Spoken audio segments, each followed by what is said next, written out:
Hey, Luke Geraty here from Confluence Outfitters with Andrew Harris, also from Confluence Outfitters, and we are excited about going to ESB in the Yucatan Peninsula of Mexico, March 14th through 21st. I'm hosting a trip. We will be chasing permit, bonefish, tarpon, all the other species that we can chase. And I'd like to just maybe ask you a couple questions about gear. And so if you're interested in going on this trip, hit us up, Andrew at confluenceoutfitters.com. You can email him or you can call the 1-800 number. But as far as gear goes, what type of fly rod sizes are we bringing? Do we have to have 485 yards of backing? What kind of gear are we taking? Okay, so the primary species are going to be permit, bonefish, and tarpon. The time of year when we're there, the tarpon are going to be baby tarpon, juvenile tarpon. And by baby tarpon, we're talking about 30 and 40 pounders, though, from what I understand. I mean, I would say 5 pounds to, I don't know, maybe 30 pounds. Okay, because the first baby tarpon I ever was told was they were like, oh, it's a baby, and it was a 30 pounder. Yeah, that's just like pretty big. Yeah, I was like, that is huge. So it's going to be your classic kind of 8 weight, 9 weight, maybe another 9 weight, or 8 weight, 9 weight, 10 weight. You want to have a few rods. 8 weight is kind of your bonefish rod. It might be pressed into service for other species as well. A 9 weight rod, and typically these are all going to be 9-foot rods in the saltwater. Yeah. 9 weight is a permit rod. You might occasionally tie on a steel leader with a barracuda fly or a shark fly for those species. 10 weight could be your just go-to tarpon rod, no matter what size of the tarpon you're fishing.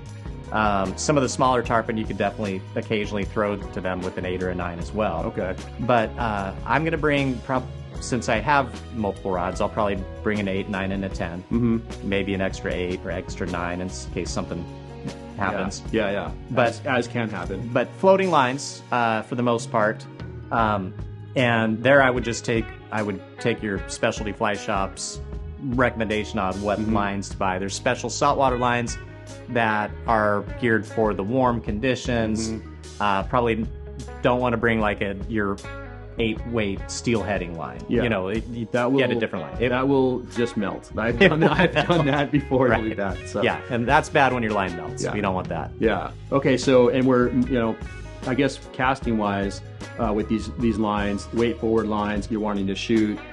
So, because what would be the average? I mean, I know maybe what's the average cast? I mean, anywhere from what 15 feet to 40? I mean, it really depends on the situation. I think from the boat, you're going to make a lot of 60-foot casts. Okay.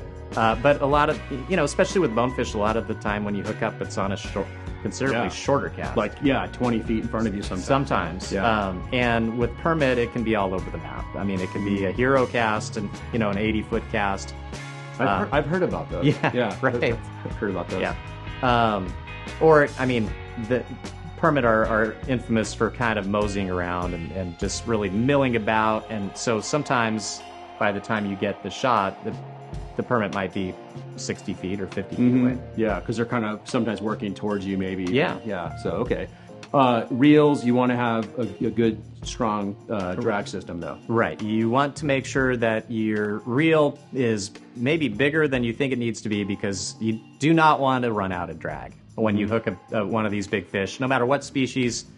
You want to have plenty of extra room on your reel for a lot of backing. Yeah, okay. Right. So smooth drag, but also with enough tension to be able to slow that fish down and give it a little bit of work. Right. Yeah. Okay. And then leaders are, what's the leader system generally? A lot of the saltwater leaders come in 10-foot lengths, and if you buy them 8, 12, and 16 pound test at the terminal end, you're pretty well covered. Okay. And then also too, with tarpon, they have the shock tippets sometimes, so people could buy the special tarpon system.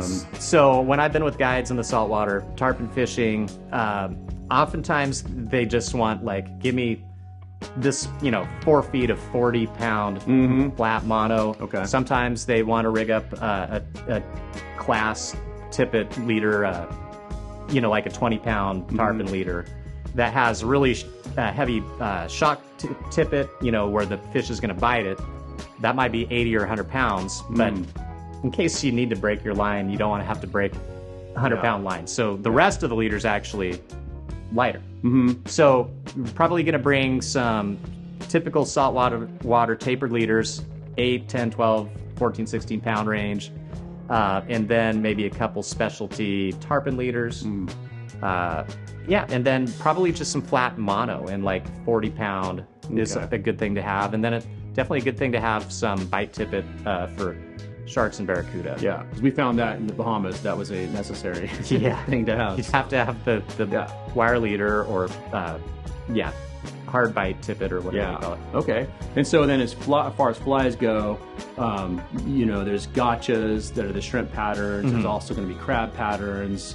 There's a tarpon toads. Yeah. I mean, there's just kind of I wouldn't say it's like an excessive amount of flies. Well, a lot of fly shops sell like a Grand Slam fly assortment, and I think that's a good place to start. In the trip planner, there's a recommended list of flies that we can send it. That's what I was going to just mention. Yes. So if somebody were interested in going on this trip, they can contact you, as well as you have this really nice PDF that goes over all the things that people do. Yes, it's a complete pack list with the names of the specific flies. Okay.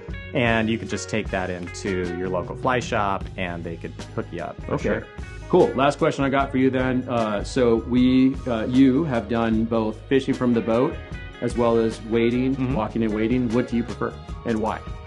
Well, I mean, I sometimes just like to go do my own thing, so sometimes I like to just wade, and but there's a lot of fish you're just never going to get wading. I mean, a lot of the tarpon situations are in water that's too deep to wade, and a lot of the time the permit are in deeper water than what you would want to wade, for sure. Okay. So I like it all. So that's kind of the benefit of a trip like this, because you can try it all. Either one of them. Yeah.